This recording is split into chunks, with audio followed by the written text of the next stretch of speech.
Sa metropolis ng Maharlika, ang buhay ni Liwayway Liway Santos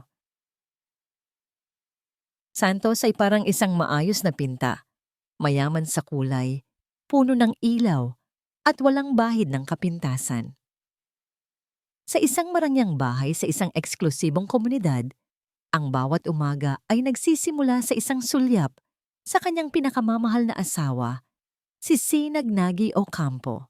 Si Nagy, isang matagumpay na negosyante, ay ang kanyang mundo, ang sentro ng kanyang pag-iral. 7 taon na silang kasal, at sa paningin ng marami, sila ang perpektong mag-asawa.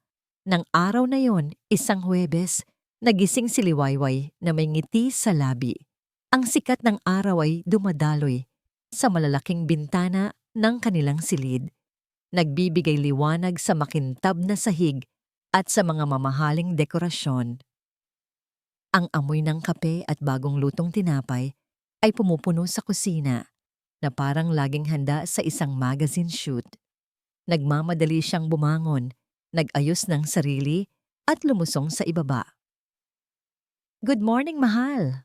Bati niya kay Nagy na abala sa pagbabasa ng balita sa kanyang tablet habang humihigop ng kape. Ngumiti si Nagy at hinalikan siya sa noo. "Ang aga mo. Mahal, baka mapagod ka." "Hindi naman," sagot niya, habang inihahanda ang paboritong almusal ng asawa. "Gusto ko lang siguraduhin na maayos ang umaga mo."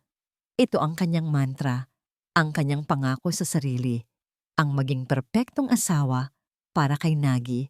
Ang ganda at dangal ng pangalan ng Ocampo. Pagkatapos ng almusal, nagmadali si Nagy na pumasok sa trabaho.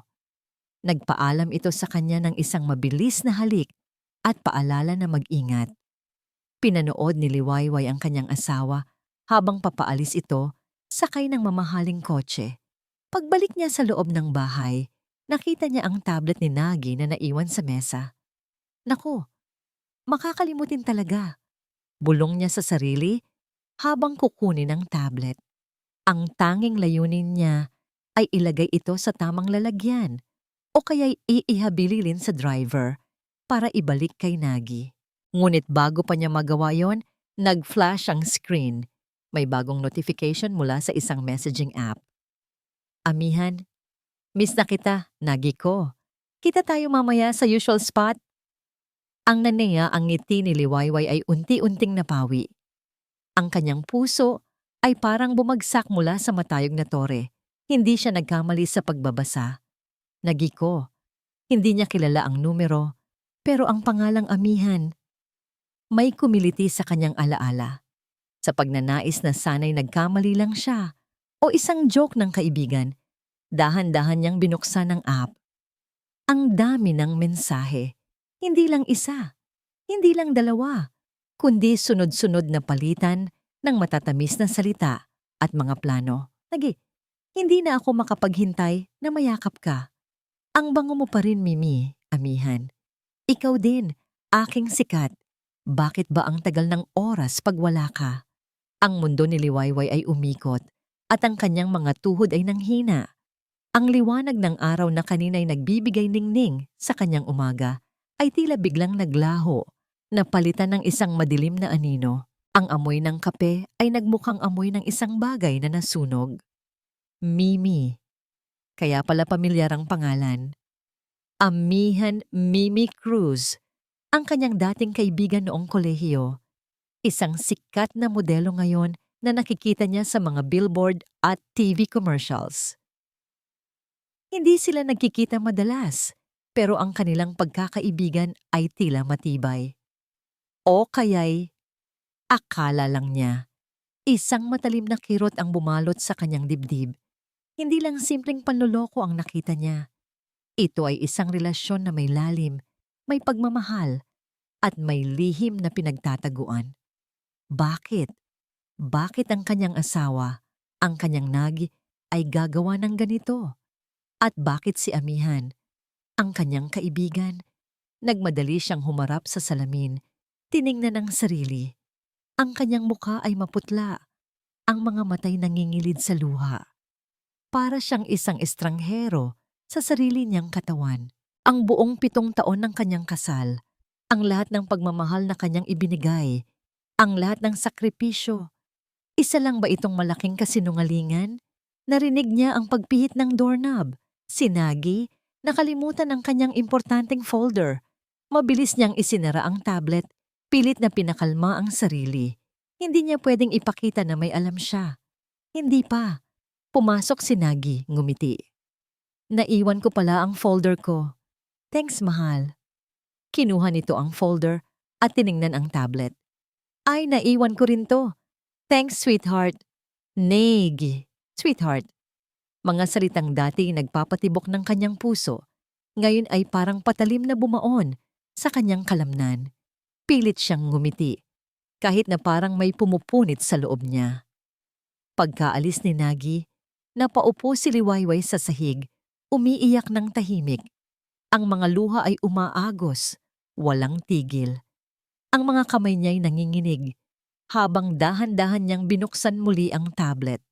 Ang mga mensahe ay nakatingin sa kanya, parang mga espada. Hindi siya makapaniwala.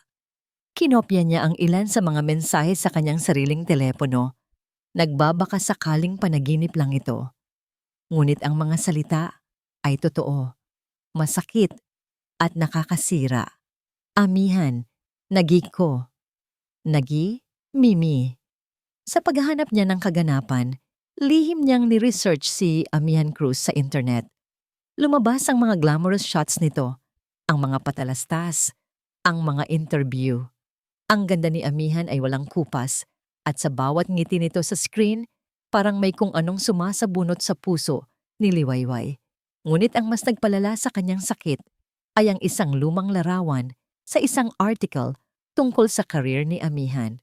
Isang group photo mula sa isang school event noong kolehiyo. Sa gitna, nakangiti siya, Liwayway, kasama sina Amihan at Nagi. Nanoy magkaibigan pa lang silang tatlo.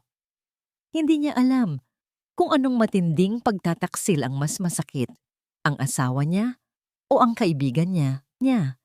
Ang bawat ngiti sa lumang litrato ay nagmistulang isang panunodyo.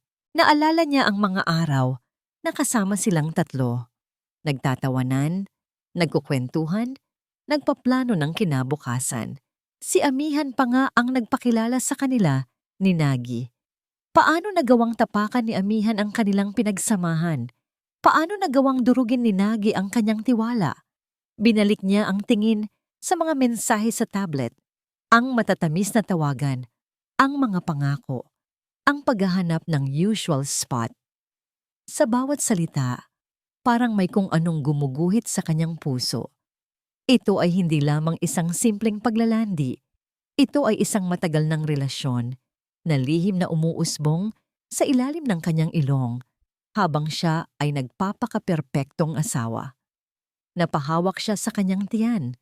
Ang sakit ay hindi lamang sa kanyang puso, kundi sa buong katawan niya. Para siyang pinapatay ng paunti-unti. Ang bawat memorya ng pagmamahal ni Nagi ay nagiging lason at ang bawat ngiti ni Amihan ay nagiging isang maskara.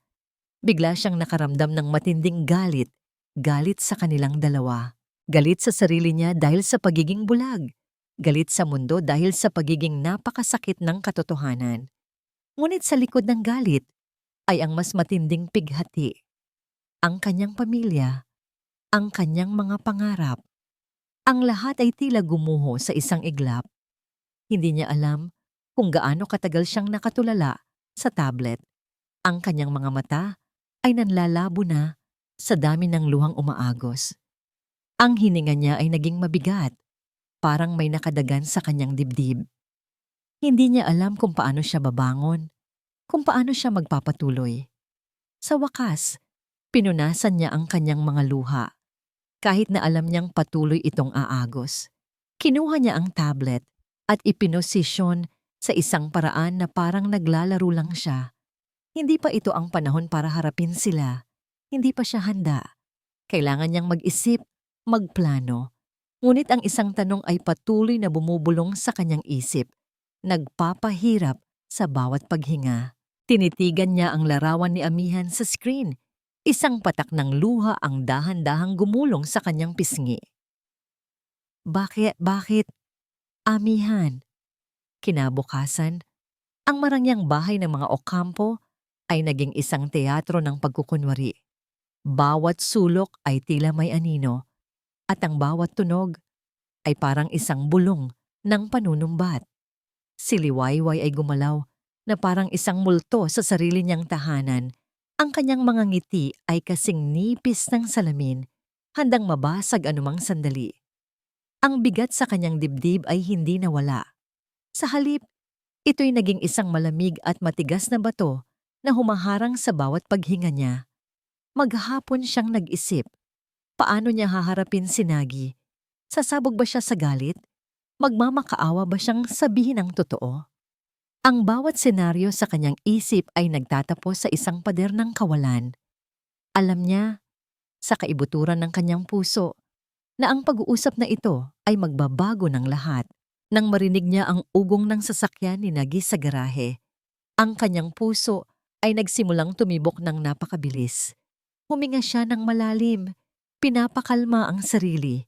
Kailangan mong maging matatag, Liway, para sa sarili mo. Pumasok si Nagi sa bahay, bitbit ang kanyang maleta, ang muka'y pagod ngunit may ngiti para sa kanya. Mahal, I'm home. Bati nito, at lumapit upang siya'y halikan. Umiwas si Liwayway ng bahagya, kaya't ang halik ay tumama lamang sa kanyang pisngi. Naramdaman niya ang paglamig ng hangin sa pagitan nila. Napakunot ang noo ni Nagi. May problema ba, sweetheart? Maghapunan muna tayo. Sagot ni Liwayway. Ang boses ay walang emosyon.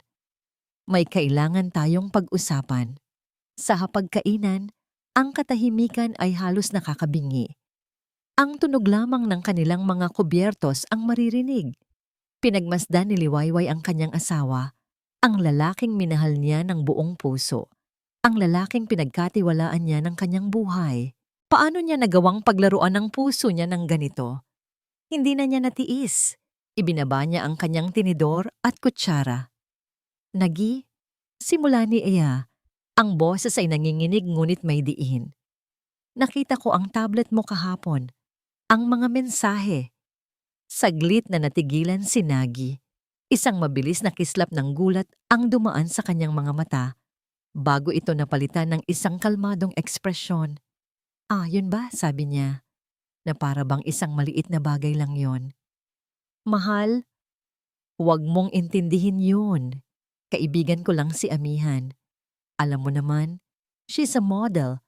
Nagpapatulong lang siya sa ilang financial advice. Financial advice? Hindi makapaniwalang tanong ni Liwayway. Ang pait ay gumuhit sa kanyang boses. Ang tawagan niyo bang Negi ko at Mimi ay kasama sa financial advice? Ang pagtatagpo sa usual spot ninyo? Tumayo si Nagi. Ang kanyang kilos ay maingat, kalkulado, na para bang nagpapaamo ng isang mabangis na hayop. Lumapit siya sa likuran ni Liwayway at hinawakan ang kanyang mga balikat. Liwayway, pinapagod mo lang ang sarili mo sa mga iniisip mo. Malambing niyang sabi, ngunit ang tono ay may halong pagkontrol.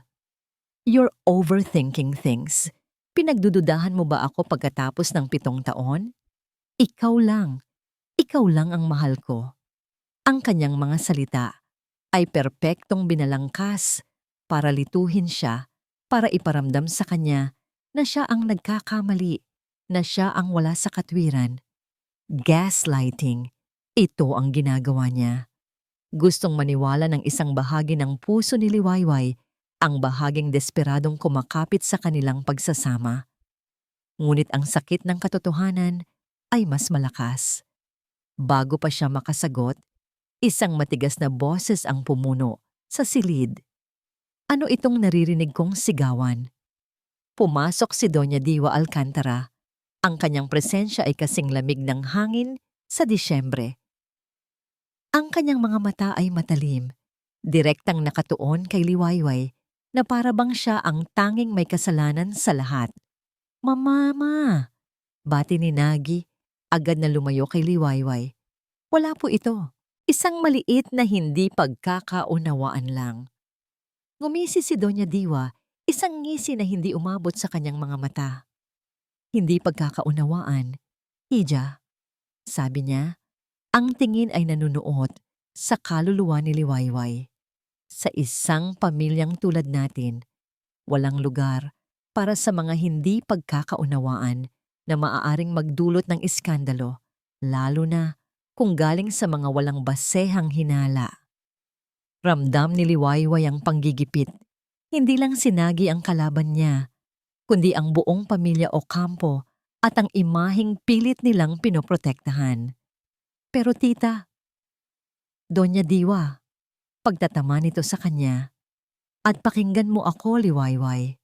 Ang isang matalinong asawa ay alam kung kailan dapat manahimik.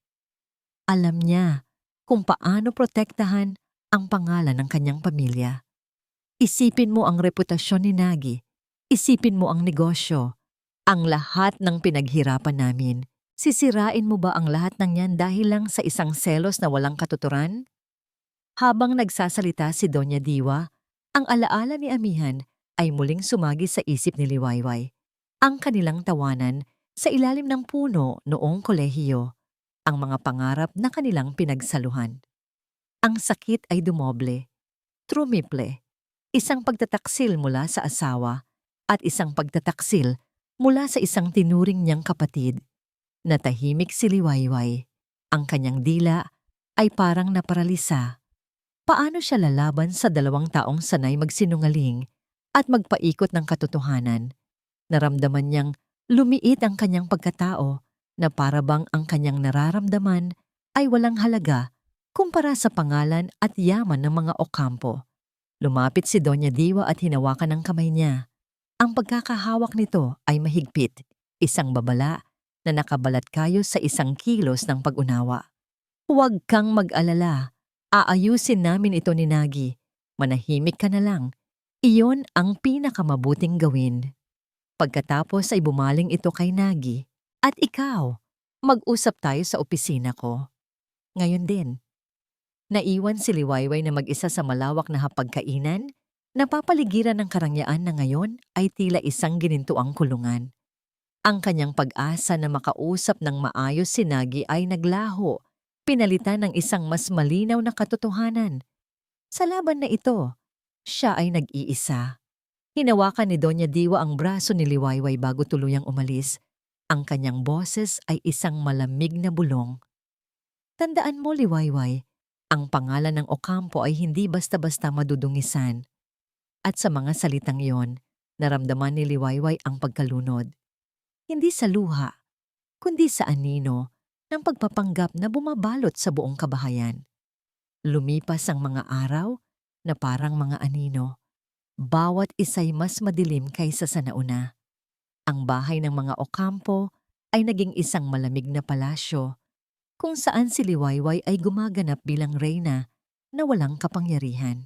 Si Nag ay naging mas maingat, mas malambing sa harap niya, na para bang sinusubukang takpan ng matatamis na salita ang nabubulok na katotohanan. Ngunit para kay Liwayway, ang bawat paglalambing nito ay parang sampal, isang paalala ng kanyang pagkukunwari. Napagdesisyonan niya, hindi siya maaaring mabuhay sa ganitong kasinungalingan. Kailangan niya ng katibayan, kailangan niyang patunayan sa sarili niya at sa lahat na hindi siya nababaliw, na ang kanyang sakit ay totoo. Isang gabi, habang mahimbing na natutulog si Nagi, dahan-dahan niyang kinuha ang telepono nito mula sa bedside table. Nanginginig ang kanyang mga kamay, ang puso niya'y kumakabog sa takot na baka ito'y magising. Ngunit nang subukan niyang i-unlock ito gamit ang dati nilang anniversary date bilang password, isang pulang mensahe ang lumitaw. Incorrect password. Sinubukan niya ang birthday ni Nagi, ang birthday niya, ang pangalan ng kanilang aso. Lahat ay mali. Pinalitan na nito ang password. Ang simpleng aksyon na yon ay isang malinaw na mensahe. May mga pinto nang nakasara para sa kanya. Kinabukasan, habang wala si Nagi, sinubukan niyang tawagan ang ilang mga kaibigan na pareho nilang kakilala. Mga kaibigang nakasama nila sa mga kasiyahan, mga taong inakala niyang masasandalan niya. "Hello, Carla. Si Liway ito," sabi niya sa unang kaibigan. "Gusto ko lang sanang magtanong kung may napapansin ka bang kakaiba kay Nagi nitong mga nakaraang buwan." Natahimik si Carla sa kabilang linya. "Nako, Liway, pasensya na pero sobrang busy ko ngayon sa trabaho. Saka alam mo naman, ayokong makialam sa buhay ng may buhay. Sige na, may meeting pa ako." At agad nitong ibinaba ang tawag. Ganoon din ang naging sagot ng iba. Ang ilan ay nagdahilang may sakit. Ang iba'y nagkunwaring hindi siya naririnig. Malinaw na natatakot silang madamay, natatakot sa kapangyarihan at impluwensya ng pamilya o kampo. Sa bawat pagbaba ng telepono, lalong nararamdaman ni Liwayway ang pag-iisa. Ang kanyang mundo, na dati puno ng mga tao, ay biglang naging isang disyerto. Dahil sa bigat ng kanyang nararamdaman, nagpasya siyang lumabas ng bahay. Kailangan niya ng hangin. Nagmaneho siya ng walang patutunguhan hanggang sa napadpad siya sa isang pamilyar na coffee shop sa isang mas tahimik na bahagi ng lungsod. Ang pangalan sa itaas ng pinto ay Pag-asa. Mapait siyang napangiti. Pag-asa, yun mismo ang bagay na unti-unti nang nawawala sa kanya. Pumasok siya at umupo sa isang sulok kung saan hindi siya gaanong mapapansin. Nag-order siya ng kape at tumitig lamang sa labas ng bintana. Pinagmamasdan ang mga taong naglalakad na tila walang problema sa mundo. Sa loob ng ginintoang kulungan niya, nakalimutan na niya kung ano ang pakiramdam ng maging malaya. "Liwayway? Liwayway Santos, ikaw nga." Isang malumanay na boses ang pumutol sa kanyang pag-iisip. Paglingon niya, nakita niya ang isang pamilyar na mukha. Matangkad, may maamong mga mata, at isang ngiti na tila nagbibigay ng kapanatagan. Si Luntian Luan Reyes, isang kaibigan mula sa kanilang lumang neighborhood, bago pa man siya naging isang okampo. "Luan," gulat niyang sabi, pilit na inaayos ang sarili. "Kamusta ka na? Anong ginagawa mo dito?" "Dito ako madalas tumatambay pagkatapos ng trabaho," sagot ni Luan habang umuupo sa tapat niya. "Ikaw? Bihira kitang makita sa labas. Pero ayos ka lang ba?" Ang simpleng tanong na yon ay parang isang susi na nagbukas sa damdaming pilit niyang ikinukubli. Nakita ni Luan ang lungkot sa kanyang mga mata, ang pilit ng ngiti sa kanyang labi. "Mukhang malalim ang iniisip mo." Dagdag nito, ang boses ay puno ng pag-aalala. Hindi niya napigilan ang sarili. May mga bagay lang na mahirap intindihin, Luan." Hindi na nagtanong pa si Luan ng mga detalye. Sa halip, ibinahagi nito ang isang piraso ng sarili niya. "Alam mo, minsan sa buhay, darating tayo sa punto na kailangan nating harapin ang katotohanan, gaano man ito kasakit. Mas mahirap mabuhay sa isang magandang kasinungalingan kaysa sa isang masakit na katotohanan. Trust your instincts, Liway. Laging tama yan." Ang mga salita ni Luan ay tumagos sa kanyang puso. Sa unang pagkakataon sa loob ng maraming araw, naramdaman niyang may isang taong nakakaintindi sa kanya. Isang taong hindi siya hinuhusgahan. Nagkwentuhan sila ng sandali tungkol sa mga lumang araw, sa mga simpleng pangarap, at sa mga bagay na nagbago. Nang paalis na si Luan, may iniabot ito sa kanya. Isang maliit na business card. "Architect pala ako ngayon," nakangiti niyang sabi. "Liway, hindi ko alam kung ano yung pinagdadaanan mo, pero nararamdaman kong mabigat. Huwag mong isipin na nag-iisa ka." Tinitigan ni Liwayway ang card. Luntian Reyes, architect, at sa ilalim, ang kanyang numero.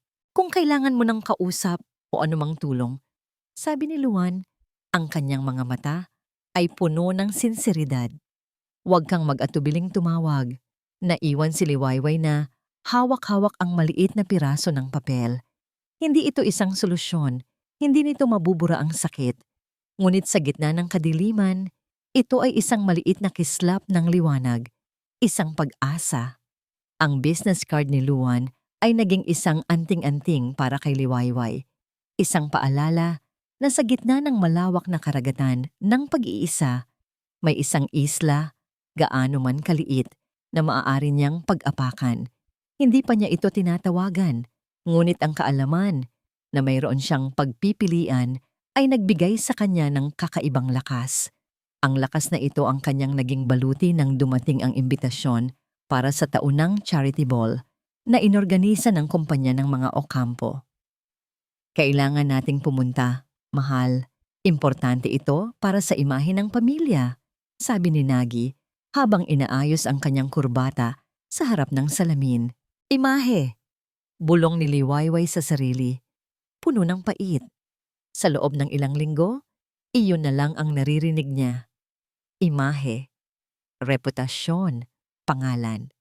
Sa gabing iyon, sa isang grandiosong ballroom na puno ng nagkikislapang ilaw at mga taong may peking ngiti, gumanap si Liwayway bilang perpektong asawa. Nakasuot siya ng isang eleganteng gown, ang kanyang buhok ay perpektong nakaayos at ang kanyang ngiti ay hindi nawala sa kanyang labi. Ngunit sa likod ng maskara, ang kanyang kaluluwa ay pagod na pagod na. Habang abala si Nagi sa pakikipag-usap sa mga kasosyo sa negosyo, at si Doña Diwa naman ay abala sa pagiging sentro ng atensyon, nakahanap si Liwayway ng pagkakataong mapag-isa malapit sa isang bintana. Mula doon, tanaw niya ang lahat at doon niya siya nakita. Pumasok si Amihan Cruz sa ballroom na parang isang diyosa. Nakasuot ito ng isang mapulang bestida na tila humahamon sa lahat ng mata. Ang bawat hakbang niya ay puno ng kumpiyansa. Ang bawat ngiti ay nangaakit. Nagtama ang kanilang mga mata mula sa magkabilang dulo ng silid. Ngunit sa halip na umiwas, ngumiti si Amihan kay Liwayway. Isang nangiting mapang-asar, puno ng pagwawagi. Isang ngiti na nagsasabing, "Tingnan mo ako. Kaya kong pumasok sa mundo mo, sa buhay mo, at wala kang magagawa." Kasunod noon, nilapitan ni Amihan si Nagi. Nagbeso-beso sila na parang matagal nang magkakilala. Na totoo naman, nakita ni Liwayway kung paano dumampi ang kamay ni Amihan sa braso ni Nagi nang mas matagal kaysa sa nararapat. Naramdaman niya ang pag-init ng kanyang mga pisngi. Ang selos at galit ay nagsimulang kumulo sa loob niya. Gusto niyang sumugod, sumigaw. Sabunutan si Amihan, ngunit alam niyang iyon mismo ang gusto nitong mangyari. Isang iskandalo. At hindi niya ibibigay ang satisfaksyon na iyon. Habang nakikipagtawanan si Amihan kay Nagi, ang sulok ng kanyang mga mata ay nakamasid kay Liwayway. Nakita niya ang pagkuyom ng mga kamao nito, ang panginginig ng mga labi. Magaling, sabi niya sa sarili. Simula pa lang yan, Liwayway. Para sa kanya, hindi lang ito tungkol sa pera o sa posisyon. Ito ay personal. Bumalik ang kanyang alaala sa isang gabi. Halos 8 taon na ang nakalipas. Nasa isang maliit na coffee shop sila ni Nagi, malayo sa karangyaan na kinabibilangan nito ngayon. Magkahawak ang kanilang mga kamay sa ibabaw ng mesa. Mahal na mahal niya si Nagi noon. Para sa kanya, ito ang kanyang pangarap. "Mimi," seryosong sabi ni Nagi. Inaalis ang kamay nito mula sa pagkakahawak niya. "May kailangan akong sabihin sa'yo." "Ano yun na nagig ko?" Nakangiti niyang tanong. Walang kamalay-malay. "Hindi na tayo pwedeng magpatuloy." Gumuho ang mundo ni Amihan. Ano? Bakit? May nagawa ba akong mali?" "Wala," sagot ni Nagi, umiiwas ng tingin. "Pero ipapakilala na ako ng pamilya ko kay Liwayway Santos. Siya ang babaeng mas bagay para sa pamilya namin. Mas disente, mas may pinanghahawakang pangalan. Kailangan ko ng asawang magiging perpektong Doña Ocampo." Ang bawat salita ay parang patalim na bumaon sa puso ni Amihan. Mas disente, mas bagay. Iyon ang tingin sa kanya ni Nagi. Isang laruan na itatapon kapag may dumating ng mas maganda, mas makintab. Sa gabing iyon, habang umiiyak siyang mag-isa, isinumpa niya. Babalik siya. At sa kanyang pagbabalik, ipapamukha niya kay Nagi at sa perpektong Liwayway Santos na nagkamali sila ng kinalaban. Kukunin niya ang lahat, ang yaman, ang pangalan, at higit sa lahat, ang lalaking ipinagkait sa kanya. Ngumiti muli si Amihan kay Nagi, isang matamis ngunit makamandag na ngiti. Ang kanyang paghihiganti ay nagsisimula pa lamang. Pag-uwi nila, ang katahimikan sa loob ng kotse ay masakit sa tainga. Hindi nagsalita si Liwayway. Ayaw niyang bigyan si Nagi ng pagkakataong magsinungaling pa. Pagdating sa bahay, diretso siya sa kanilang silid, sa isang lumang baul kung saan niya itinatago ang mga alaala mula sa kolehiyo. Hinahanap niya ang kahit ano, isang larawan, isang sulat na magpapatunay sa hinala niyang hindi lang ngayon nagsimula ang lahat at hindi siya nabigo. Sa ilalim ng mga lumang yearbook, nakita niya ang isang nakatuping papel, isang sulat. Ang sulat kamay ay kay Nagi. Ngunit hindi ito para sa kanya. Ito ay para kay Amihan. Mimi, patawarin mo ako. Alam kong nasaktan kita. Ngunit ito ang kailangan kong gawin para sa pamilya ko. Sana balang araw, maintindihan mo. Hindi ibig sabihin nito ay hindi ka naging importante sa akin. Nanginig ang mga kamay ni Liwayway habang hawak ang sulat. Kaya pala ganito na lang ang galit at tapang ni Amihan. Hindi ito simpleng pang-aagaw. Ito ay paghihiganti. At siya, si Liwayway, ay naging instrumento lamang sa kanilang magulong nakaraan. Ano ang ginagawa mo? Napatalon si Liwayway sa gulat. Si Doña Diwa, nakatayo sa may pinto, ang mga matay nakatutok sa sulat na hawak niya. Huwag mong halongkatin ang mga bagay na matagal nang nakabaon, Liwayway. Malamig na sabi ng matanda. Nakita ko ang tingin mo kanina, sa party. Huwag kang gagawa ng kahit anong ikasisira ng pangalan natin. Itigil mo na ang kahibangan na ito. Pero tita, niloloko nila ako. Niloloko nila tayong lahat. Halos pasigaw na, sabi ni Liwayway. Ang mahalaga ay kung ano ang nakikita ng publiko, giit ni Doña Diwa. At ang nakikita nila ay isang perpektong pamilya. Itago mo yan, kalimutan mo yan, at umarte ka na parang walang nangyari. Maliwanag? Walang nagawa si Liwayway kundi tumango. Ang mga luha ay nagbabadyang tumulo. Umalis si Doña Diwa. Iniwan siyang muli sa gitna ng kanyang pagkawasak. Umupo siya sa sahig, yakap-yakap ang sulat, ang puso'y durog na durog. Maya-maya, nag-vibrate ang kanyang telepono sa ibabaw ng kama. Isang mensaheng galing sa isang hindi rehistradong numero. Binuksan niya ito. Isang larawan. Si Nagi at si Amihan, magkayakap at naghahalikan sa isang lugar na tila isang mamahaling hotel room. Ang larawan ay malinaw, walang duda. At sa ilalim nito, isang maikling mensahe na tumapos sa anumang natitirang pag-asa sa kanyang puso. Hindi ka kailanman naging sapat.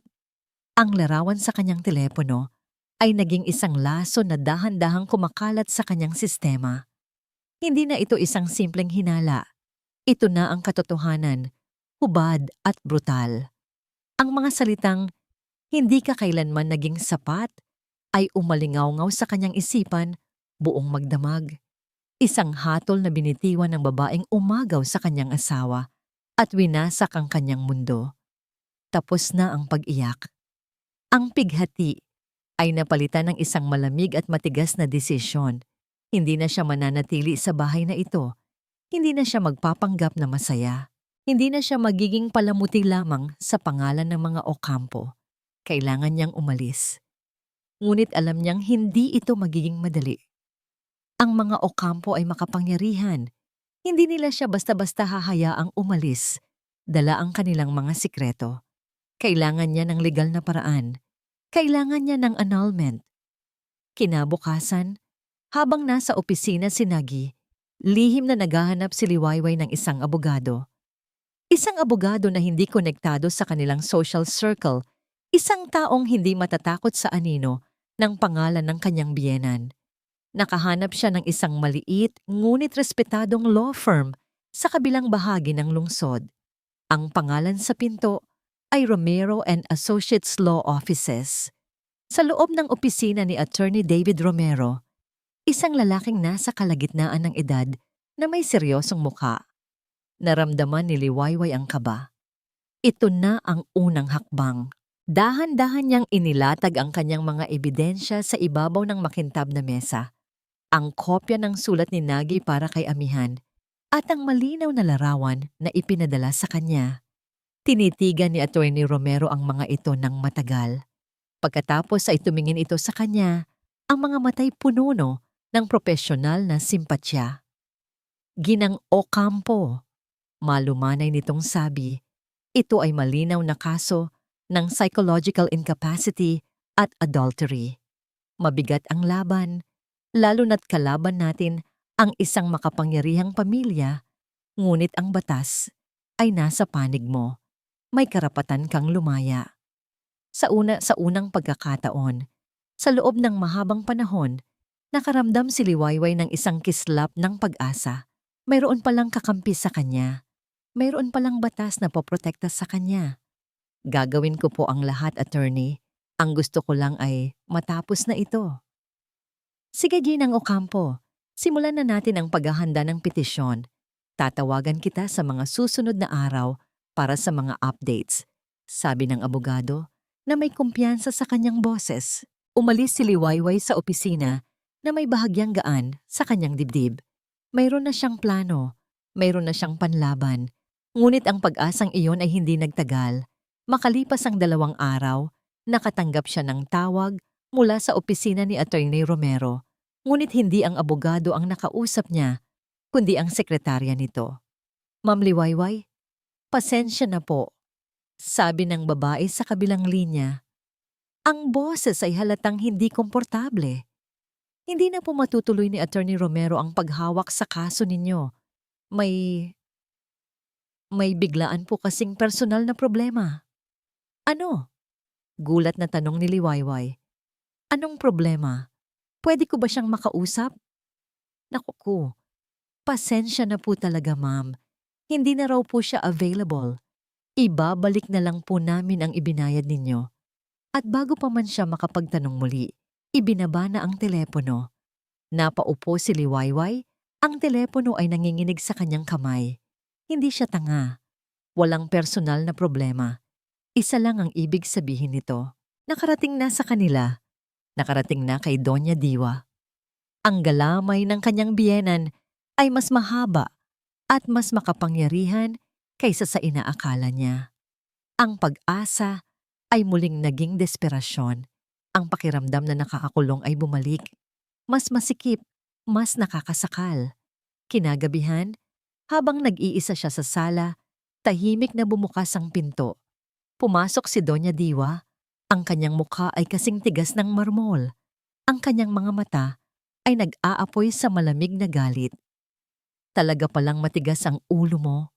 Simula ng matanda, ang boses ay mababa, ngunit puno ng pagbabanta. Akala mo ba walang makakarating sa aking balita? Isang munting abogado sa kabilang kanto? Ganoon kababa ang tingin mo sa akin, Liwayway. Hindi nakasagot si Liwayway. Ang takot ay pumulupot sa kanyang lalamunan. Lumapit si Doña Diwa. Ang bawat hakbang ay mabigat. Hindi mo alam ang pinapasok mo. May mga bagay sa pamilyang ito na hindi mo naiintindihan. Akala mo ba ang ama ni Nagy, ang yumaong Don Alejandro ay isang santo? Nagkamali rin siya noon. Isang malaking pagkakamali na halos sumira sa pangalan ng Ocampo. At ako ang naglinis ng dumi niya. Ako ang nagbaon sa limot ng lahat para maprotektahan ng pamilyang ito.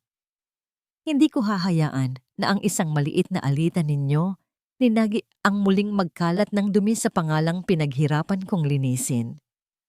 Ang mga salita ng matanda ay isang revelasyon at isang babala. Ngayon ay naiintindihan na niya ang ugat ng obsesyon nito sa reputasyon. Wala kang laban sa amin, liwayway. Patuloy ni Doña Diwa. Ang muka'y ilang pulgada na lang ang layo sa kanya. Sino ang kakampi mo? Ang mga kaibigan mo natatalikod sa'yo? O ang abogadong natakot na? Manahimik ka.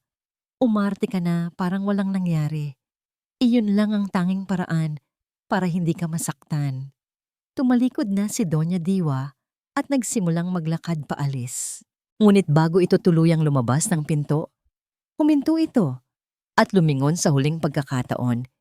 Iniwan ang isang huling, nakakakilabot na pangungusap. Sana lang ay hindi mo pagsisihan ang mga gagawin mo, liwayway. At naiwan si liwayway sa gitna ng malawak at tahimik na sala. Nanginginig, talunan, at lubos na nag-iisa. Ilang araw nang hindi maalis sa isip ni Luan ang imahe ni Liwayway sa Quibay sa coffee shop, ang mga matang puno ng lungkot na pilit tinatago sa likod ng isang pilit na ngiti. Mayroon sa kanyang postura, sa paraan ng paghawak niya sa tasa ng kape, na para bang doon na lang siya kumakapit, na nagsasabing hindi ito isang simpleng kalungkutan. Ito ay isang malalim na sugat. Bilang isang arkitekto, sanay si Luan na tingnan ang mga bitak sa isang istruktura. At sa mga mata ni Liwayway, nakita niya ang mga bitak ng isang pundasyong malapit ng gumuho. Ang business card na iniabot niya ay hindi lang isang simpleng alok ng tulong. Ito ay isang pinto na binuksan niya. Umaasang papasukin siya nito. Isang gabi, habang nag-iisa sa kanyang apartment at tinitingnan ang mga blueprint sa kanyang mesa, hindi niya napigilan ang sarili. Kinuha niya ang kanyang telepono at hinanap ang numero ni Liwayway na matagal na niyang hindi ginagamit. Nag-aalangan siyang tumawag. Baka isipin nitong nakikialam siya. Baka lalo lang siyang makadagdag sa bigat na dinadala nito. Ngunit isang alaala ang bumalik sa kanya. Isang anino mula sa sarili niyang nakaraan. Isang anino ng pananagutan na hanggang ngayon ay dala-dala niya. At sa sandaling iyon, pinindot niya ang call button. 2 ring lang. Sumagot ito. Hello? Ang boses ni Liwayway ay mahina, basag, na para bang kagagaling lang sa pag-iyak. Liway, si Luan to. Malumanay niyang sabi. Natawag ako. Gusto ko lang kamustahin ka. Natahimik ito sa kabilang linya. Narinig niya ang isang malalim na paghinga. Salamat, Luan. Pero wala kang maitutulong. Mayroong pinalidad sa boses nito. Isang boses ng taong sumuko na. Alam ko, sagot ni Luan. Hindi ako tumawag para magbigay ng solusyon. Tumawag ako para sabihing hindi mo kailangang mag-isa. Liway, may kilala akong abogado. Babae siya. Matapang at magaling. Hindi siya natatakot sa kahit anong pangalan. Kung gusto mo, pwede ko kayong ipakilala. Walang pressure. Kausapin mo lang siya. Muling natahimik si Liwayway. Ngunit sa pagkakataong ito, ang katahimikan ay hindi tunog ng pagsuko, kundi ng pag-iisip. Pagkaraan ng ilang sandali, narinig niya ang isang halos pabulong na sagot. Sige. Kinabukasan, nagkita sila sa isang maliit at di pansining gusali sa Maynila. Ang opisina ni Attorney Elena David ay simple lang, malayo sa karangyaan ng mga law firm na madalas puntahan ng mga Ocampo. Si Attorney David ay isang babaeng may matalas na tingin at matatag na paninindigan. Pinakinggan niya ng mabuti ang bawat salita ni Liwayway, mula sa mga mensahe sa tablet hanggang sa pag-atras ng unang abogado at sa mga banta ni Doña Diwa. Hindi nagbago ang ekspresyon ng abogada. Pagkatapos magsalita ni Liwayway, tumango ito. Ang ginawa nila ay obstruction of justice, ginang Ocampo, malinaw na pananakot. Sabi ni Attorney David, ang boses ay kalmado ngunit matatag. Pero hindi ako natatakot sa kanila. Ang tanong ko sa iyo ay ito. Handa ka bang lumaban hanggang dulo? Nag-alinlangan si Liwayway. Ang takot na ipinunla ni Doña Diwa ay malalim ang ugat. Nang makita ni Luan ang pag-aalinlangan sa mga mata ng kaibigan, niyaya niya itong maglakad sa isang kalapit na parke. Umupo sila sa isang bench sa ilalim ng isang malaking puno ng akasya. "Bakit mo to ginagawa, Luan?" Tanong ni Liwayway. Ang tingin ay nasa malayo. "Bakit ka tumutulong sa akin?" Huminga ng malalim si Luan. "Dahil minsan sa buhay ko, may isang taong nangailangan din ng tulong. Isang taong mahalaga sa akin. Katulad mo, nakakulong din siya sa isang sitwasyong hindi niya gusto. Kontrolado ng pamilya. Pero ako, bata pa ako noon. Natakot ako. Pinili kong manahimik. Inisip ko na baka lumala lang ang sitwasyon kapag nakialam ako. Hinayaan ko siyang mag-isa sa laban niya. Ang sakit sa alaala ay sariwa pa rin. Hanggang ngayon, dala-dala ko ang pagsisisi, Liway. Ang pagsisisi na hindi ako naging matapang para sa kanya. Nawalwala siya sa akin dahil sa kaduwagan ko. Ayokong mangyari ulit yun. Ayokong makita kang sumusuko dahil lang sa tingin mo ay nag-iisa ka. Hindi ka nag-iisa." Tumingin si Liwayway kay Luan. Ang kanyang mga mata ay nangingilid sa luha. Ngunit hindi ito luha ng kalungkutan, kundi luha ng pagkaunawa. Sa kwento ni Luan, nakita niya ang refleksyon ng sarili niyang takot. At ayaw niyang matulad sa kwento ni Luan na puno ng pagsisisi. Bumalik sila sa opisina ni Attorney David. Iba na ang tindig ni Liwayway. Mas matatag, mas desidido. "Attorney," sabi ni Liwayway, ang boses ay hindi na nanginginig. "Hindi lang annulment ang gusto ko. Gusto kong managot sila sa ginawa nila sa akin." Tumingin siya sa abogada, mata sa mata. "Gusto kong magsampa ng kasong concubinage laban sa asawa ko at kay Amihan Cruz." Napangiti si Attorney David, isang ngiti ng paghanga. "Iyan ang gusto kong marinig." Pag-uwi ni Liwayway, hindi na siya ang babaeng durog at talunan. Pumasok siya sa kanyang silid at humarap sa salamin. Tinitigan niya ang sarili niyang refleksyon. Nakita niya ang bakas ng sakit, ngunit sa likod nito, mayroon ng apoy na nagsisimulang magliyab. Paulit-ulit niyang sinabi sa sarili, "Kaya mo to, lalaban ka." Nang gabing iyon, tinawagan niya si Luan. "Salamat, Luan, sa lahat." "Wala yun, Liway. Nandito lang ako." Sagot niya. Narinig niya ang paghinga ni Liwayway sa kabilang linya, isang paghingang puno ng bagong determinasyon. "Panahon na para lumaban, Luan, para sa sarili ko." Ang desisyong lumaban ay parang pagsindi ng isang posporo sa gitna ng kadiliman. Nagbigay ito ng liwanag, ngunit kasabay nito, ipinakita rin kung gaano kalawak at nakakatakot ang dilim na kailangan niyang tawirin. Sa mga sumunod na linggo, si Liwayway at si Attorney David ay nagsumikap na maghanap ng matibay na ebidensya para sa kasong concubinage. Ngunit tulad ng inaasahan, sila ay paulit-ulit na tumatama sa isang malaking pader. Ang problema, Ginang Ocampo, paliwanag ni Attorney David sa isa nilang pagpupulong. Ang larawan, kahit gaano pa kalinaw, ay nagpapatunay lang ng adultery o pangangalunya. Para sa concubinage, kailangan nating patunayan na sila ay namumuhay na parang mag-asawa sa iisang bubong o meron silang scandalous sexual intercourse. Isang bagay na lantaran at alam ng komunidad. Mahirap yun patunayan, lalo na't maingat sila. Bawat lead na kanilang sinusubukan ay nauuwi sa wala. Ang mga staff sa kondominium kung saan madalas magkita sina Nagi at Amihan ay biglang nagiging makakalimutin. Ang mga kaibigang dating nakakakita sa kanila ay biglang hindi na makontakt. Ang anino ng kapangyarihan ng mga Ocampo ay sumusunod sa bawat hakbang nila. Sinasara ang bawat pinto bago pa man sila makakatok.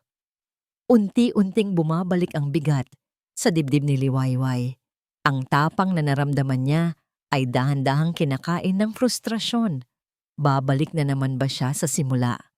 Isang reyna sa isang larong chess, na wala ng magalaw na piyesa. Isang hapon, habang pauwi siya mula sa opisina ng kanyang abogado, pagod at halos mawalan na ng pag-asa, tumunog ang kanyang telepono. Isang hindi pamilyar na numero. Nag-aalangan man, sinagot niya ito. Hello? Ginang Liwayway. Ma'am Liway? Isang garalgal na boses ng isang matandang lalaki ang narinig niya. Sino po sila? Ma'am, ako po ito. Si Tonyo, ang dati ninyong hardinero at driver sa bahay ng mga Ocampo. Natigilan si Liwayway, si Mang Tonyo. Ang matandang lalaki na laging nag-aalok sa kanya ng malamig na tubig tuwing naglalakad siya sa hardin, ang laging nakangiting nagbubukas ng pinto ng sasakyan para sa kanya. Mang Tonyo, kamusta na po kayo? Bakit po kayo napatawag? Ma'am, pasensya na po sa abala, sabi ng matanda. Ang boses ay nanginginig. Nabalitaan ko po ang nangyayari. Ma'am, may mga bagay po akong alam. May mga bagay po akong nakita. Kung papayag po kayo, gusto ko po sanang makipagkita sa inyo. Sa isang lugar na hindi po tayo mapapansin. Isang biglaang kabog ang naramdaman ni Liwayway sa kanyang dibdib. Isang halo ng takot at pag-asa. Sige po, Mang Tonyo. Saan po at kailan? Nagkita sila sa isang maliit na karinderya sa Quiapo, malayo sa marangyang mundo ng metropolis ng Maharlika. Si Mang Tonyo ay mas mukha ng matanda kaysa sa huli niyang pagkikita dito. Ang kanyang mukha ay puno ng guhit ng pag-aalala. Ma'am, patawarin niyo po ako kung ngayon lang ako lumapit. Simula ng matanda, habang inilalapag ang isang baso ng tubig sa harap ni Liwayway. Natakot po ako, ma'am. Alam niyo naman po kung paano magpatakbo si Doña Diwa. Naiintindihan ko po, Mang Tonyo. Pero ano po ba ang mga alam ninyo? Huminga ng malalim ang matanda. Sa loob po ng 2 taon, ako po ang laging naghahatid sundo kay Sir Nagy sa mga lihim na meeting niya. Madalas po sa isang kondominium sa Makati. At ang sinusundo niya, si Ma'am Amihan. Tumango si Liwayway. Alam na niya yon. Pero hindi lang po yun, ma'am. Patuloy ni Mang Tonyo. Minsan, naiiwan po ni Sir Nagy ang luma niyang telepono sa kotse. At ako po, dahil sa konsensya ko, dahil parang anak na po ang turing ko sa inyo, tiningnan ko po. Nariyan po lahat. Mga tawag, mga mensahe, mga recording ng pag-aaway nila tungkol sa pera at sa mga pangako ni Sir Nagy. Nanlaki ang mga mata ni Liwayway. At may isa pa po, nanginginig na, sabi ng matanda. May dinukot ito mula sa kanyang bulsa, isang maliit na sobre. Sa loob nito ay isang USB flash drive. Isang beses po, nagmamadaling umalis si Sir Nagy at naiwan niya ang isang folder sa kotse. Nakita ko po ang ilang mga dokumento tungkol sa mga transaksyon sa negosyo. Hindi ko po maintindihan lahat, pero alam kong hindi po ito maganda. Mukhang may kinalaman po sa paglilipat ng malalaking pera sa ibang bansa. Kinuhanan ko po ng kopya ang lahat at nilagay ko po sa USB na ito kasama ang mga nakuha ko sa telepono. Inabot ni Mang Tonyo ang sobre kay Liwayway. Ang mga kamay nito ay nanginginig. Ma'am Liwayway, mabuti po kayong tao. Hindi niyo po deserve ang ganito. Gamitin niyo po ito. Para po sa hustisya. Nanginginig na tinanggap ni Liwayway ang sobre. Ang maliit na USB ay parang may bigat ng 1,000 tonelada. Ngayon, naiintindihan na niya. Hindi lang reputasyon ang prinoprotektahan ni Doña Diwa. Mas malaki, mas madilim, at mas mapanganib ang kanilang itinatago. Hindi na nag-aksaya ng panahon si Liwayway. Dumiretso siya pabalik sa opisina ni Attorney David. Isinara nila ang pinto at nanginginig niyang isinaksak ang USB sa laptop ng abogada. Isa-isa nilang binuksan ang mga files. Ang screen ay napuno ng mga transcript ng mensahe, mga audio file ng marahas na pag-aaway ni Nagy at Amihan, at mga scanned na dokumento ng mga kahina-hinalang bank transfer. Ang katahimikan sa opisina ay binasag lamang ng boses ni Nagy mula sa speakers.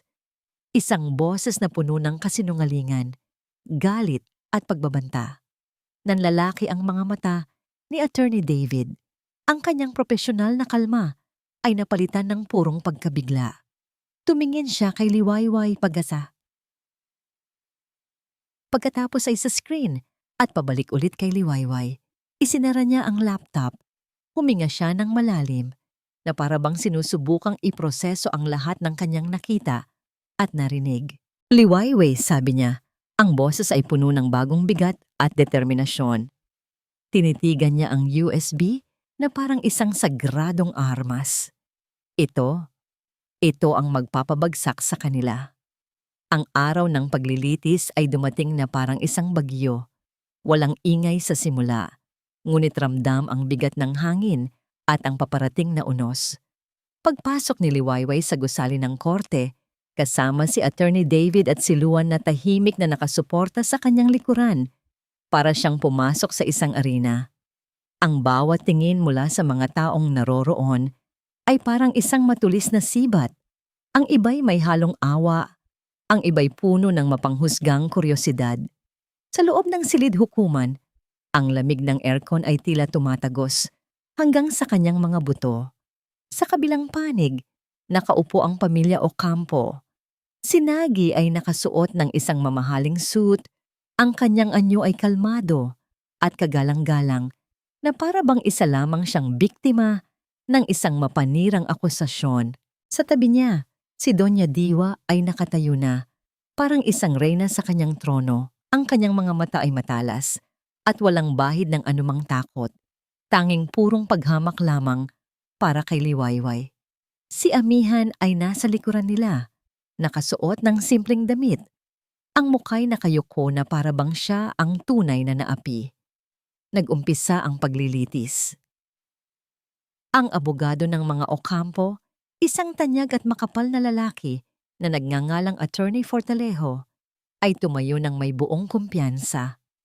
Pinalabas niya na ang lahat ng ito ay gawa-gawa lamang ng isang asawang selosa at emotionally unstable.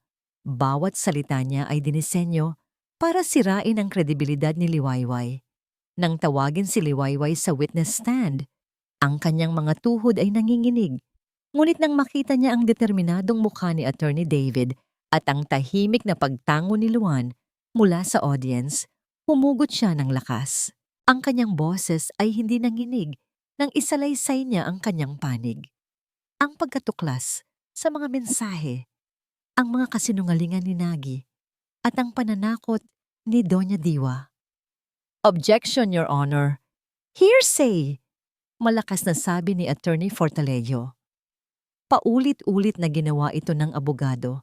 Sinusubukang sirain ang momentum ng testimonya ni Liwayway.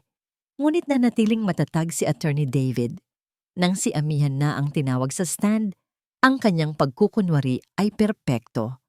Umiiyak niyang sinabi na si Liwayway ay matagal nang may galit sa kanya dahil sa kanyang tagumpay bilang modelo. Inamin niyang malapit sila ni Nagi, ngunit bilang magkaibigan lamang na nagtutulungan sa negosyo. Si Ginang Ocampo po ay sobrang selosa, sabi ni Amihan habang pinupunasan ang mga pekeng luha. Gumagawa lang po siya ng kwento para sirain kami ni Nagi. Ito na ang pagkakataong hinihintay ni Attorney David. Tumayo siya para sa cross-examination. Miss Cruz, malumanay niyang simula. Sinabi ninyo na ang relasyon ninyo kay Ginoong Ocampo ay purely professional.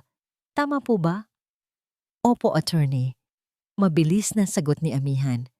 Kung gayon, maaari mo bang ipaliwanag sa korteng ito ang ibig sabihin ng mensahe na ito? Ipinakita sa malaking screen ang isang kopya ng mensahe. Miss na kita, Nagiko. Ang bango mo pa rin. Namutla si Amihan. It's just a joke, Attorney. Ganoon lang po kami magbiruan. Isang biro? Tanong ni Attorney David. Ang boses ay nagsimulang tumalas. Kung gayon, ang audio recording na ito? Isang biro din po ba? Isang senyas ang ibinigay ni Attorney David. Sa isang iglap, ang katahimikan ng korte ay binasag ng isang boses. Ang boses ni Nagi. Mimi, hindi ko na kaya ang pagpapanggap na ito. Gusto kong makasama ka. Sa totoong buhay, hindi sa mga tagong sulok. Sumunod ang boses ni Amihan. Magtiis ka lang, Nagi ko. Malapit na. Malapit nang mapasa atin ang lahat. Isang malakas na bulungan ang pumuno sa silid. Si Amihan ay natigilan sa witness stand. Ang kanyang bibig ay bahagyang nakabukas. Walang salitang lumalabas. Si Nagi ay napahawak ng mahigpit sa braso ng kanyang upuan. Ang kanyang panga ay nanigas. At si Doña Diwa. Sa unang pagkakataon, nakita ni Liwayway ang isang kislap ng takot sa mga mata ng kanyang biyenan. Objection, Your Honor. Illegal wiretapping. Sigaw ni Attorney Fortalejo. Walang illegal wiretapping na nangyari, Your Honor. Kalmadong sagot ni Attorney David. Ang recording na ito ay nakuha mula sa isang teleponong pag-aari mismo ni Ginoong Ocampo na kanyang iniwan. Ito ay lehitimong ebidensya. Ngunit hindi pa tapos si Attorney David. Bumaling siya muli sa hukom.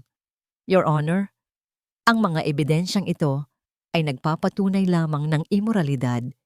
Ngunit meron pa kaming mas mabigat na ebidensya na magpapakita na ang pagtataksil na ito ay konektado sa mas malalaking krimen.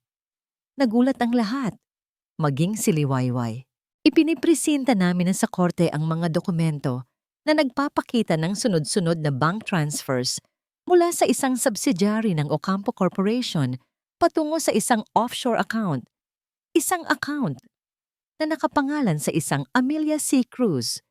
Iyon po ba ang buong pangalan ninyo, Miss Amihan Cruz? Sa pagkakataong yon, ang reaksyon ay mas malala. Hindi na ito simpleng kaso ng pagtataksil. Ito ay posibleng kaso ng pandarambong. Nakita ni Liwayway ang pagbabago sa mukha ni Nagi. Ang kulay ay unti-unting nawala mula rito, napalitan ng isang maputlang kulay abo. Ang kanyang mga mata ay nanlalaki sa gulat at takot. Napatingin siya kay Doña Diwa na ngayon ay nanginginig. Ang kanyang regal na postura ay biglang gumuho na parang isang kastilyong buhangin. Halos mapahawak ito sa kanyang dibdib. Ang ingay sa courtroom ay biglang naging napakalakas. Ang hukom ay paulit. Ulit na pumupukpok ng kanyang gavel. Order! Order in the court! Sa gitna ng kaguluhan, idineklara ng hukom, This court is in res. Ang malakas na pukpok ng gavel ay hudyat ng pagtatapos ng sesyon. Ngunit para kay Liwayway, ito ay parang hudyat ng pagsisimula na pagbagsak ng imperyo ng mga Ocampo. Isang nakakabinging katahimikan ang pansamantalang namayani, habang ang lahat ay sinusubukang iproseso ang kanilang narinig. At sa katahimikang yon, nakita ni Liwayway ang tunay na mukha ng kanyang mga kalaban. Hindi na ng pagmamataas, kundi ng purong, hindi maikakailang takot. Pagkatapos ng maikling recess, ang pagbabalik sa silid hukuman ay may dalang bagong bigat. Ang dating kumpiyansa sa panig ng mga Ocampo ay ganap ng naglaho, napalitan ng isang sapot ng tensyon na halos mahahawakan sa hangin. Ang mga bulungan ay naging mas malakas at ang mga tingin ay mas matalas. Ang lahat ng mata ay nasa kanila, nag-aabang sa pagbagsak ng isang tila hindi matitinag na imperyo.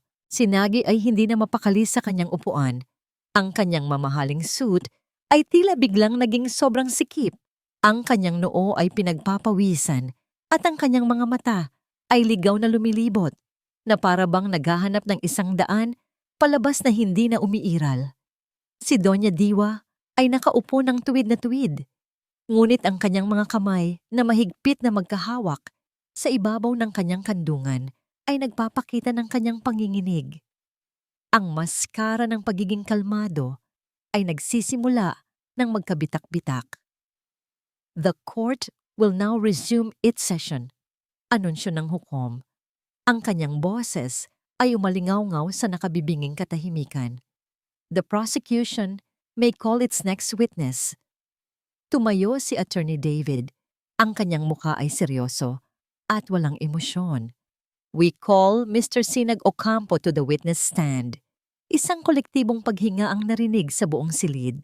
Ito na, ang paghaharap. Nanginginig na tumayo si Nagy. Bawat hakbang niya patungo sa witness stand ay tila isang milya ang layo. Nang umupo siya at nanumpa, ang kanyang boses ay garalgal at halos hindi marinig. Sinimulan ni Attorney David ang kanyang pagtatanong. Malumanay sa simula. Tinatanong ang mga bagay na alam na ng lahat. Ang kanyang pangalan, ang kanyang trabaho, ang tagal ng kanilang pagsasama ni Liwayway. Ngunit dahan-dahan, ang mga tanong ay nagsimulang tumalas. Ginoong Ocampo, itinanggi ninyo kanina ang pagkakaroon ng relasyon kay Miss Amihan Cruz. Tama po ba? Tama. Mabilis na sagot ni Nagy. Magkaibigan lang kami. Kung gayon, Ginoong Ocampo, ano ang maipapaliwanag ninyo sa mga dokumentong ito? Isa-isang ipinakita sa screen ang mga bank statement, ang mga petsa, ang mga halaga, ang pangalan ni Amelia C. Cruz. Iyan ay tulong pinansyal lang. Nauutal na sagot ni Nagy. May mga problema siya sa negosyo. Bilang kaibigan, tumulong lang ako. Isang tulong na nagkakahalaga ng milyon-milyon? Tanong ni Attorney Davy Vid, ang isang kilay ay bahagyang tumaas. At ang tulong na ito ba ay galing sa personal na pondo ninyo o sa pondo ng kumpanya na pag-aari rin ng inyong asawa? Hindi nakasagot si Nagy. Ang pawis ay nagsimulang mamuo sa kanyang sentido. At doon, ibinato ni Attorney David ang huling pinakamabigat na tanong. Ginoong Ocampo, sa recording na narinig natin kanina, sinabi ninyo kay Miss Cruz na, gusto kong makasama ka sa totoong buhay. Ano po ang ibig ninyong sabihin doon? Sa sandaling iyon, isang bagay sa loob ni Nagy ang tuluyang nabasag. Ang kombinasyon ng kahihiyan, ang takot na makulong, at ang nakakainsultong imahe ni Liwayway na nakaupo roon, kalmado, matatag, at hindi na niya kontrolado, ay naging sobra para sa kanya. Ang kanyang huling hibla ng pagtitimpi ay naputol. Tumayo siya mula sa witness stand. Ang kanyang mga mata ay nanlilisik sa galit, direktang nakatutok kay Liwayway. Ikaw! Sigaw niya. Ang kanyang boses ay biglang naging isang kulog na yumanig sa buong korte. Ikaw ang may kasalanan ng lahat ng ito. Nagulat ang lahat.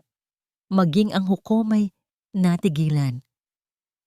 Umupo ka. Sigaw ni Doña Diwa, ngunit hindi na siya naririnig ng kanyang anak. Sinira mo ang buhay ko. Patuloy na sigaw ni Nagy. Ang bawat ugat sa kanyang leeg ay lumitaw. Binigay ko sa iyo ang lahat. Isang magandang buhay, isang marangyang bahay, isang pangalan. Pero ano ang ginawa mo?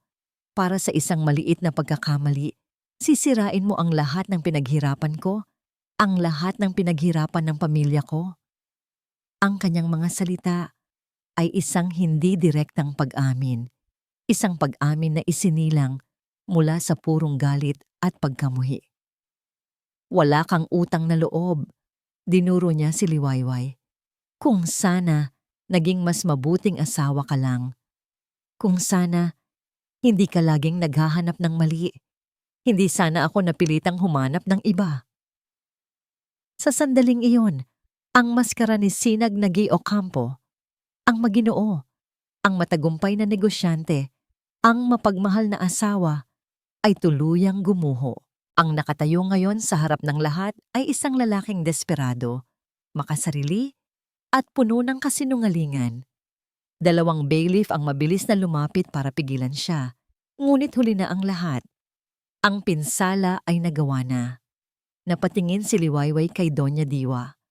Ang matandang babae ay nakaupo na parang isang estatwang gawa sa yelo.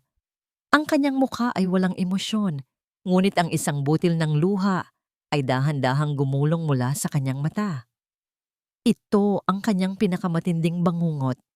Hindi ang pagkalugi ng negosyo, kundi ang makita ang kanyang anak na sirain ang sarili nito sa harap ng buong mundo. Winawasak ang pangalang buong buhay niyang pinrotektahan. Ito ang kabayaran ng kanyang pagpapalayaw at pagtatakip. Tumingin ang hukom kay Nagi nang may halong pagkadismaya at pagkasuklam. Pagkatapos ay bumaling ito sa mga hurado na ang mga muka ay puno noon ng hindi maikakailang desisyon. Bumalik ang kaayusan sa korte, ngunit ang bigat ng katotohanan ay nanatili sa hangin. Pagkatapos ng maikling deliberasyon, muling pumukpok ang hukom ng kanyang gavel. Ang tunog ay pinal at hindi na mababago. Sa kaso ng concubinage at financial fraud, nagsimulang magsalita ang hukom. Ang kanyang boses ay malinaw at matatag. Pagkatapos marinig ang lahat ng testimonya at makita ang lahat ng ebidensya, lalo na ang pag-amin mismo ng akusado sa korte, huminga ng malalim ang hukom. This court finds the accused, Mr. Sinag Ocampo and Miss Amihan Cruz, guilty as charged. Pukpok. Ang huling tunog ng gavel ay parang isang putok ng baril na nagtapos sa isang mahabang digmaan. Isang malakas na hiyawan at flash ng mga kamera ang pumuno sa silid. Ngunit sa gitna ng lahat ng ingay, isang bagay lang ang narinig ni Liwayway. Ang tunog ng pagkalagot ng kanyang mga tanikala. Napapikit siya at sa dilim, isang salita ang umalingaw-ngaw sa kanyang isip. Malaya. Ang paglabas mula sa silid hukuman ay parang pagtawid sa isang bagong mundo. Ang hangin sa labas ay tila masariwa at ang sikat ng araw ay mas maliwanag. Napaliligiran si Liwayway ng mga mamamahayag na sumisigaw ng kanyang pangalan. Ang mga flash ng kamera ay kumikislap na parang mga bituin. Ngunit sa tulong ni Attorney David at ni Luan na nagsilbing kanyang mga pader laban sa kaguluhan, nagawa niyang makalakad ng diretso, ang kanyang ulo ay nakataas. Sa mga sumunod na araw, ang kwento ng pagbagsak ng mga Ocampo ay naging laman ng bawat balita. Si Nagi, kasama si Amihan, ay nahatulan ng pagkakakulong. Ang imahe ng isang makapangyarihang negosyante ay napalitan ng isang mugshot na nakakalat sa lahat ng pahayagan. Ang kanyang pangalan, na dati simbolo ng tagumpay, ay naging simbolo na ngayon ng kahihiyan. Si Amihan Cruz, ang dating nagniningning na modelo, ay nawalan ng lahat. Ang mga kontrata niya ay kinansela. Ang kanyang mga billboard ay tinanggal. At ang kanyang social media ay napuno ng galit at pangungutya. Ang pangarap niyang maging isang Doña Ocampo ay nagtapos sa isang malamig na selda. Ngunit ang pinakamalaking dagok ay para kay Doña Diwa Alcantara. Hindi siya nakulong, ngunit ang kanyang sentensya ay marahil mas mabigat. Ang pangalang Ocampo na buong buhay niyang pinrotektahan at iningatan ay nadungisan sa paraang hindi na kailanman malilinis. Ang kanilang mga negosyo ay bumagsak. Ang kanilang mga kaibigan sa alta sosyedad ay biglang naglaho. Naiwan siyang mag-isa sa kanilang malawak at marangyang mansyon na ngayon ay naging isang malamig at tahimik na museo ng kanyang mga kabiguan. Isang araw, nabalitaan na lang ni Liwayway na isinugod ito sa ospital dahil sa atake sa puso. Nakaligtas ito, ngunit ang dating matalas at makapangyarihang babae ay naging isang anino na lamang ng kanyang dating sarili. Para kay Liwayway, ang mga balitang ito ay hindi nagdulot ng kasiyahan, kundi ng isang mapayapang pagtanggap. Tapos na. Ang hustisya ay naibigay na. Ang unang ginawa niya ay bumalik sa bahay na minsan niyang tinawag na tahanan. Ngunit ngayon, ito'y isa na lamang gusali na puno ng mga alaala ng sakit at pagkukunwari. Nilakad niya ang bawat silid, ang bawat pasilyo. Kinuha niya ang iilang mga bagay na tunay na sa kanya, ang mga lumang libro, ang mga larawan ng kanyang mga magulang, ang mga simpleng damit na isinusuot niya bago pa man siya naging asawa ni Nagi. Ipinagbili niya ang lahat ng alahas na ibinigay sa kanya ni Nagi. Ipinagbili niya ang mga designer na bag at damit. Ang perang nakuha niya ay hindi niya itinago para sa sarili. Ibinigay niya ang malaking bahagi nito sa isang charity para sa mga kababaihang biktima ng pang-aabuso. Ang natira ay sapat na para sa kanya upang magsimulang muli. Nag-empake siya. Isang maleta lang. Dala ang lahat ng kailangan niya at iniwan ang lahat ng hindi na niya kailangan. Sa huling araw niya sa Pilipinas, nakipagkita siya kay Luan sa parehong coffee shop kung saan sila unang nag-usap sa Pag-asa. "Saan ang punta mo?" Malungkot na tanong ni Luan habang hinahawakan ang kanyang tasa ng kape. "Sa Netherlands," sagot ni Liwayway. Isang maliit na ngiti ang sumilay sa kanyang mga labi. "May nakuha akong offer doon para sa isang maliit na architectural firm. Alam mo na, para magsimula ulit. Malayo sa lahat ng ito." "Mamimiss kita," sinserong sabi ni Luan. "Ako rin," sagot ni Liwayway. "Luan, hindi ko alam kung paano kita pasasalamatan. Kung wala ka, baka hanggang ngayon, nakakulong pa rin ako sa madilim na sulok na yon." "Wala yon, Liway. Ikaw ang lumaban. Ikaw ang nagpalaya sa sarili mo. Naging tagahanga mo lang ako mula sa malayo," sabi ni Luan. Ang kanyang mga mata ay puno ng paghanga. Nagkaroon ng isang sandali ng katahimikan sa pagitan nila. Isang katahimikang puno ng mga salitang hindi masabi. Alam nilang pareho na mayroong higit pa sa kanilang pagkakaibigan, ngunit hindi pa ito ang tamang panahon.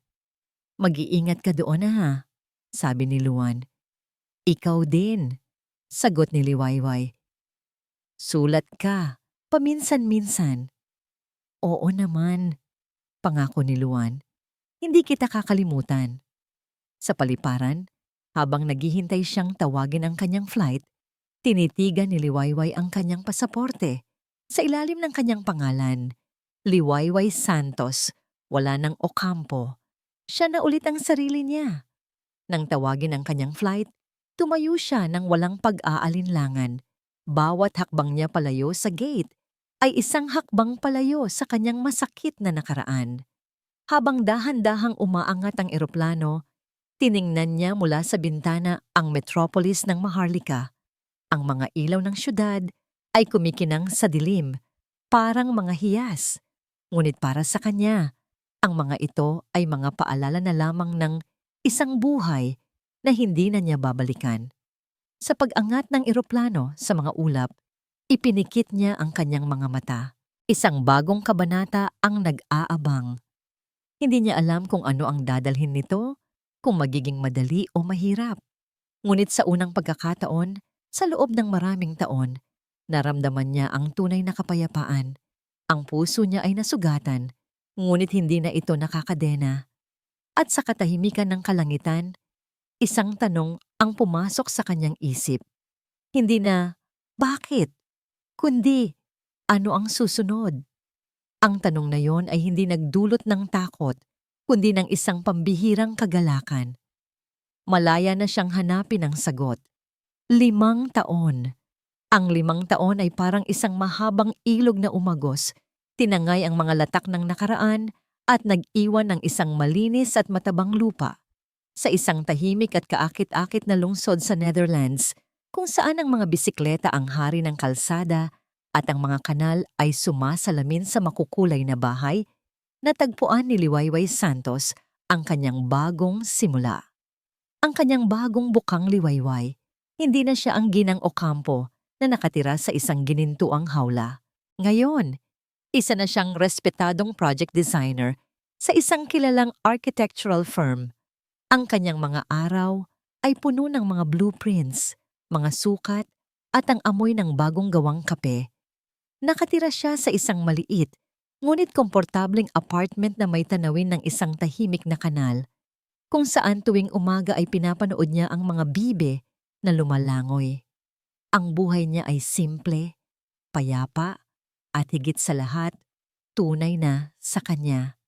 Natutunan niyang magbisikleta papunta sa trabaho, ulan man o araw. Natuto siya ng magsalita ng Dutch kahit na may punto pa rin.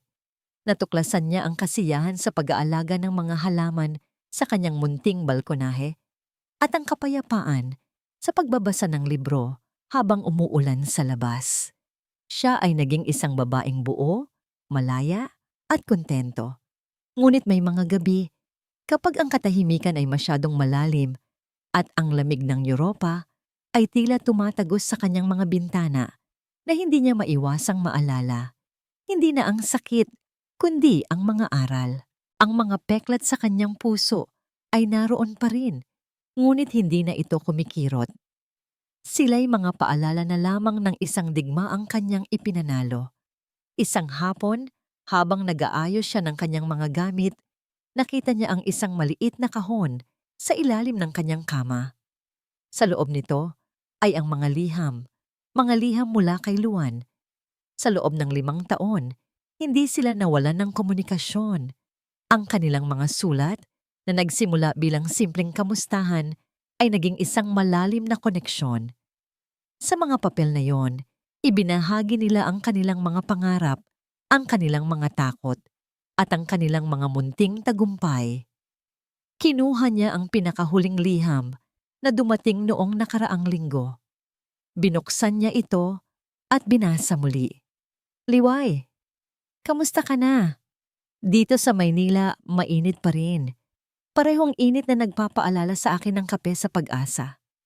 Naalala mo pa ba? Naging matagumpay ang proyekto na kinukwento ko sa'yo. Isang community library para sa mga bata. Tuwing nakikita ko silang nagbabasa, hindi ko maiwasang isipin ka. Mahilig ka rin sa mga libro, di ba? 5 taon na pala. Ang bilis ng panahon. Minsan, iniisip ko kung ano na ang itsura mo. Siguradong mas lalo kang gumanda dahil alam kong masaya ka na. Masaya na talaga. Hindi nagbabago ang nararamdaman ko, Liway. Sa bawat disenyo na ginagawa ko, sa bawat gusaling itinatayo ko, laging may isang espasyo na para sa'yo. Isang espasyo ng pag-asa. Umaasa akong makita kang muli. Liway, sana'y masaya ka kung nasaan ka man. Nagmamahal, Luan. Napangiti si Liwayway Hayinungwaymay habang tinutupi ang sulat. Si Luan. Ang kanyang matatag na bato, ang kanyang tahimik na sandigan. Sa loob ng 5 taon, naging bahagi na ito ng kanyang buhay kahit na libu-libong milya ang kanilang pagitan. Ang pagmamahal nito ay hindi mapilit, hindi mapaghanap. Ito ay isang pagmamahal na naghihintay, nagbibigay, at nagpapalaya.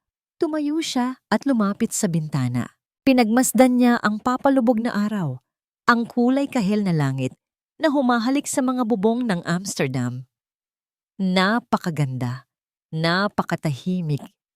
Mayroon siyang magandang trabaho, mayroon siyang kapayapaan ng isip. Ngunit habang tinititigan niya ang kagandahan sa kanyang harapan, naramdaman niya ang isang pamilyar na kirot. Hindi ng lungkot, kundi ng pangungulila. Ang kanyang buhay ay perpekto na.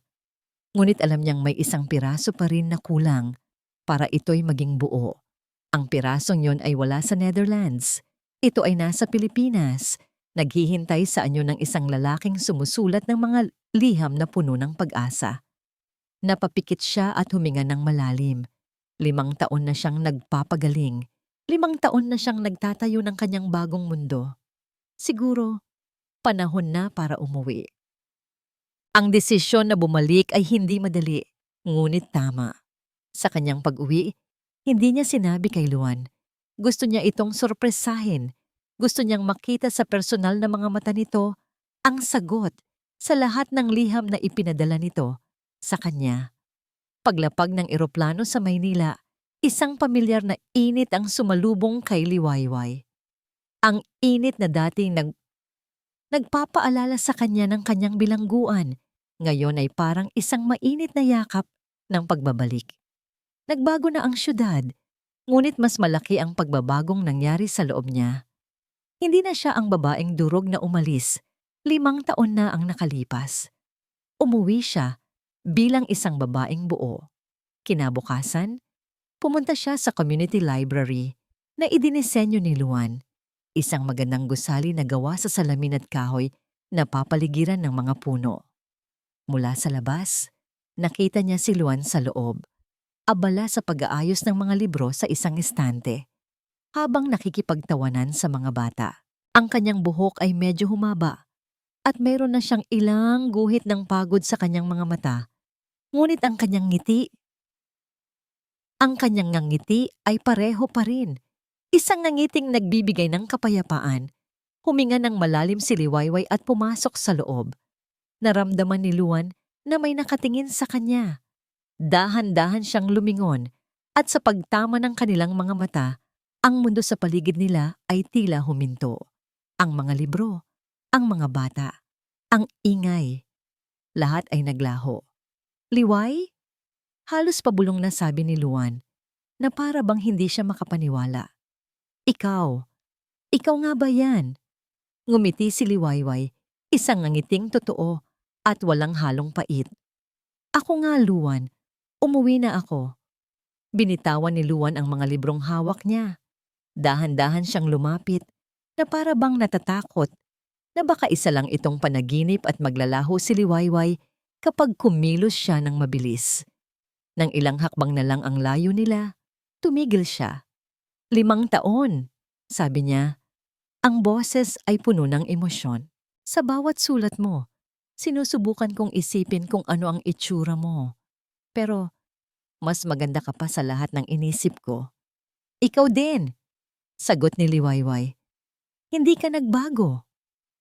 Nagbago ako, Liway, pag-amin ni Luan. Tinuruan mo akong maghintay. Tinuruan mo akong umasa. Tinuruan mo akong maniwala ulit. Sa mga salitang iyon, ang huling pader sa paligid ng puso ni Liwayway ay tuluyang gumuho. Lumapit siya at, sa harap ng mga librong naging saksi, niyakap niya si Luan ng mahigpit. Isang yakap na puno ng 5 taon ng pangungulila, 5 taon ng pasasalamat, at 5 taon ng isang pag-ibig na tahimik na lumago sa kabila ng distansya. Gumanti ng yakap si Luan. Isinubsob ang kanyang mukha sa buhok ni Liwayway. Akala ko sa mga sulat na lang tayo magkikita. Hindi na, bulong ni Liwayway. Tapos na ang pagsusulat. Nandito na ako. Humiwalay sila sa pagkakayakap, ngunit ang kanilang mga kamay ay nanatiling magkahawak. Anong plano mo ngayon? Tanong ni Luan. Hindi ko pa alam, pag-amin ni Liwayway. Pero gusto kong simulan ng unang araw ng bagong kabanata ng buhay ko, kasama ka, kung papayag ka. Isang malawak na ngiti ang sumilay sa mga labi ni Luan. Isang ngiti na umabot hanggang sa kanyang mga mata. Pinangarap ko lang ang araw na ito, Liway. Oo naman, saan mo gustong magsimula? Tumingin si Liwayway sa paligid ng library, sa mga batang masayang nagbabasa, sa liwanag na pumapasok mula sa mga bintana.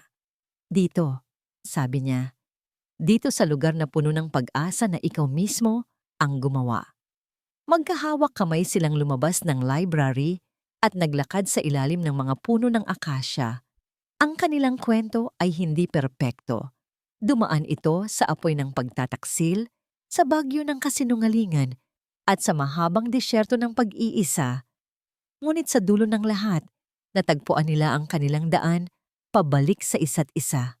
Ang pag-ibig na dumating kay Liwayway ay hindi isang marangyang regalo na nakabalot sa ginto, kundi isang pundasyong dahan-dahang itinayo, pinatibay ng tiwala, respeto, at isang pangunawang hindi kailangan ng maraming salita. Ang kanyang puso, na minsan ay dinurog at ikinadena, ay hindi lamang gumaling. Ito ay naging malaya. At sa kalayaang iyon, natagpuan niya ang isang pag-ibig na mas totoo, mas matatag, at mas maningning kaysa sa anumang sinag na kanyang nakilala. Isang pag-ibig na kasing luntian at puno ng buhay, tulad ng pangalan ng lalaking naghintay para sa kanyang pagbabalik. At dito nagtatapos ang kwento ng paglaya at muling pag-ibig ni Liwayway at Luan. Mula sa kaibuturan ng aking puso, maraming salamat sa inyong walang sawang pagsama sa akin sa paglalakbay na ito. Ang pagsulat ng kwento ni Liwayway ay hindi lamang isang simpleng paghabi ng mga salita. Ito ay isang paglalakbay din para sa akin. Sa bawat kabanata, kasama ninyo akong naramdaman ang kanyang pighati, ang kanyang takot, at sa huli, ang kanyang tagumpay. Ang bawat luha at ngiti niya ay naging bahagi na rin ng aking puso at umaasa akong naging bahagi na rin ng sa inyo.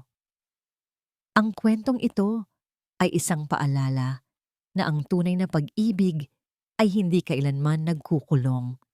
Ito ay nagpapalaya.